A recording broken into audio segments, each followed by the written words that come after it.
Hello, ఈరోజు మనం కారపొడి చికెన్ చేద్దాం.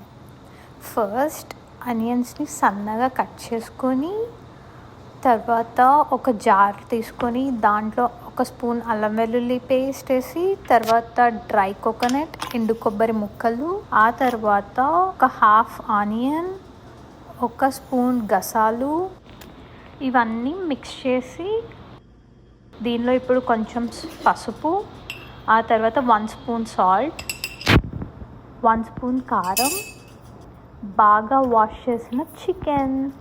ఇప్పుడు వీటన్నిటిని బాగా మిక్స్ చేసుకొని మంచిగా మ్యారినేట్ చేసి ఒక హాఫ్ అన్ అవర్ పక్కన పెట్టుకోవాలి. ఆ తర్వాత ఒక ప్యాన్ తీసుకొని దాంట్లో 2 స్పూన్స్ ఆయిల్ వేసి ఇప్పుడు ఆల్రెడీ కట్ చేసి పెట్టుకున్న ఆనియన్స్ వేయాలి. ఈ ఆనియన్స్ని బాగా మిక్స్ చేసి మూత పెట్టేసి కొంచెం సేపు ఉడికిన తర్వాత ఆల్రెడీ మ్యారినేట్ చేసి పెట్టుకున్న చికెన్ వేసేయాలి. ఈ చికెన్ని బాగా కలిపేసి మూత పెట్టేసి మంచిగా కుక్ అవ్వనివ్వాలి.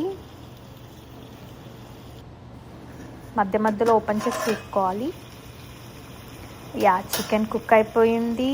ఇప్పుడు దీనిలో ఒక హాఫ్ స్పూన్ గరం మసాలా, కొన్ని క్యాష్యూస్, ఒక స్పూన్ కారపొడి, అంతే.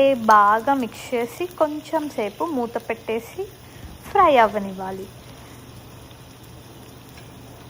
తర్వాత మా ఇంట్లో పెరిగిన పుదీనా విచ్ ఈస్ మై ఫేవరెట్ మొత్తం కట్ చేసేసాను. ఇప్పుడు దీన్ని ఫ్రై అయిన చికెన్లో వేసేసి కొంచెం సేపు మూత పెట్టి వదిలేసేయాలి. ఆ తర్వాత 2 మినిట్స్ తర్వాత మూత తీస్తే చికెన్ రెడీ. ఇప్పుడు తినేద్దాం. ఒక ప్లేట్ తీసుకొని చికెన్, రైస్, కొన్ని ఆనియన్స్, లెమన్, అంతే. వేడి వేడి కారపొడి చికెన్ విత్ రైస్.